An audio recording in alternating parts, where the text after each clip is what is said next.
salam sejahtera bagi kita semua dan selamat menjalankan ibadah puasa Ramadan 1447 Hijriah.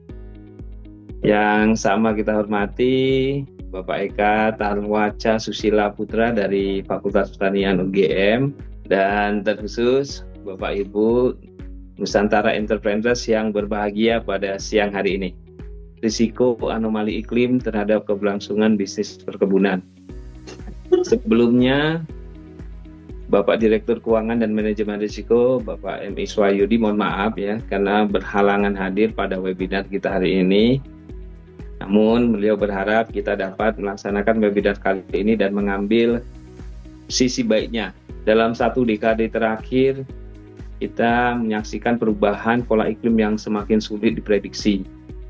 Fenomena seperti El Nino dan La Nina tidak lagi sekedar siklus alam biasa, tetapi telah berkembang menjadi faktor risiko strategis yang mempengaruhi produktivitas, stabilitas, serta valuasi perusahaan perkebunan. Di mana sektor perkebunan ya, sebagai sektor yang paling rentan terhadap variabilitas iklim ini, curah hujan yang ekstrim, kekeringan yang berkepanjangan, pergeseran musim tanam, hingga peningkatan serangan hama penyakit menjadi dampak utama yang nyata yang kita hadapi di saat ini. Akhir kata, saya berharap ya, webinar kali ini dapat menjadi ruang diskusi yang produktif untuk memperkuat kesadaran, strategi, dan komitmen kita bersama dalam mengelola risiko anomali iklim demi keberlangsungan bisnis perkebunan yang berkelanjutan. Semoga apa yang disampaikan oleh Pak Eka pada hari ini selaku narasumber dapat memberikan manfaat dan menjadi langkah nyata menuju sektor perkebunan yang lebih resilient dan berdaya saing di masa depan. Terima kasih. Wabillahi taufiq wal hidayah. Wassalamualaikum warahmatullahi wabarakatuh. Semangat pagi. Assalamualaikum warahmatullahi wabarakatuh. Yang kami hormati Bapak Eman Siswanto, Kepala Divisi Manajemen Risiko PTPN 3 Persero. Yang kami hormati rekan-rekan planters dari PTPN Group, dan juga yang kami hormati Mbak Francisca selaku moderator kita pada siang hari ini. Tema resiko. Jadi tadi sepakat sudah banyak prolog dari Pak Kepala Divisi Manajemen Risiko, Pak Eman, dan saya rasa kami menyepakati bahwa terkait dengan risiko itu yang terpenting adalah kita jangan sampai kemudian menggunakan skema memadamkan kebakaran, karena sesukses apapun memadamkan kebakaran itu mesti akan ada dampak negatifnya. Jadi sedapat mungkin kita melakukan skenario ini bukan pada skema pemadaman, tetapi bahkan sampai mungkin ya pra-preventif begitu. Anomali iklim dan juga produktivitas tadi sudah sempat disinggung juga oleh Mbak Francisca bahwa kita kan sebagai seorang agronomis itu kan mesti bertolak dari sini, bahwa ujung-ujung dari sistem produksi itu adalah hasil, dan terkait dengan hasil ini secara garis besar akan sangat tergantung pada 3 hal. Yang pertama adalah genotipe, yang kedua adalah lingkungan, dan yang ketiga adalah manpower. Jadi kebetulan kita semua di sini ini kan satu frekuensi. Kita semua ini adalah para planters, para pekebun, khususnya di bidang perkebunan, sehingga kita sangat yakin bahwa ekspresi terhadap hasil itu adalah buah dari upaya kita dalam mengelola lingkungan maupun genotipe untuk mendapatkan hasil yang maksimal. Terkait dengan kebutuhan lingkungan tanaman yang sifatnya itu mutlak, seperti apa sebetulnya kondisi yang diharapkan oleh tanaman tadi supaya dia bisa berkinerja secara maksimal, supaya perform secara maksimal. Lingkungan yang ideal itu mutlak diperlukan oleh tanaman supaya dia bisa perform, tetapi kenyataannya di lapangan itu kan tanah surga itu tidak ada, kawan-kawan semua. Jadi tanah surga itu tidak ada, adanya cuma di lagunya Kus Plus, sehingga justru itu adalah tantangan kita semua. Bagaimana melalui upaya manajemen kita bisa mentransformasi lingkungan yang tidak nyaman tadi secara existing kemudian menjadi nyaman. Dampaknya cukup besar, apalagi kemudian ditunjang oleh misalnya tanah kita yang mengalami degradasi, CO organik tanah yang rendah akibat dari aktivitas yang tidak proper, maka ini dampaknya berat.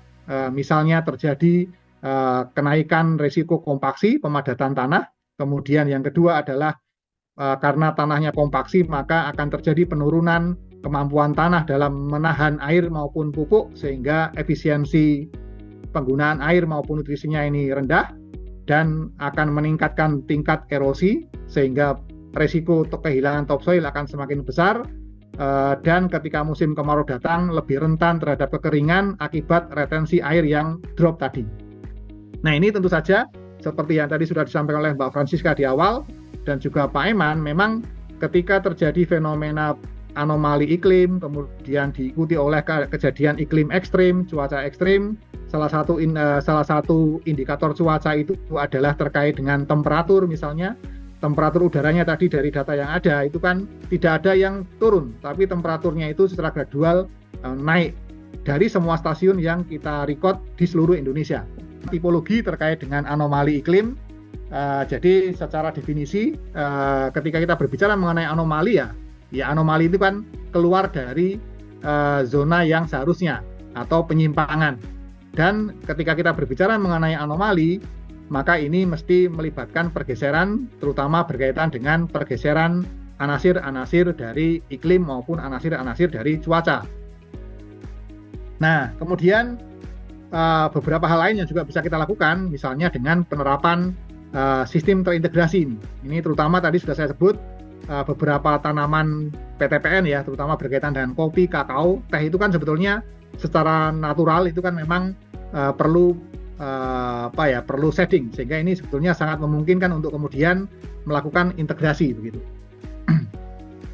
Nah, ini beberapa contoh yang juga kami lakukan terkait dengan konservasi tanah dan air, program-programnya. Kita mulai sejak replanting ya, dengan menyiapkan skema-skema seperti ini. Jadi kita tahu bahwa replanting sawit kan setiap 25 tahun, jadi pada akhir masa kita harus replanting, kita tumbang yang lama, kemudian kita lakukan skema-skema konservasi tanah dan air seperti ini. Jadi kita buat got-got panjang, kemudian kita isi got panjangnya itu dengan cipingan dari biomasa tanaman, kemudian kita tutup, maka ini adalah investasi untuk 25 tahun ke depan. Ya, memang berbicara mengenai penyiapan ini, semuanya adalah infrastruktur, ini investasi, tetapi investasi itu kan untuk jangka panjang. Sekali melakukan untuk 25 tahun ke depan, sehingga ini saya rasa worth it untuk kita lakukan. Nah, contoh yang lain adalah ini. Jadi karena kita tahu bahwa El Nino itu akan sering, kemudian kita tahu lokasi-lokasi yang rentan mengalami kekeringan, maka ya wajarlah kalau kemudian kita perlu berinvestasi untuk memiliki infrastruktur seperti ini terkait dengan embung yang nanti kita lengkapi dengan infrastruktur irigasi ke dalam area-area kebun. Ini beberapa contoh tindakan-tindakan konservasi tanah yang dilakukan, dimulai dari sejak replanting.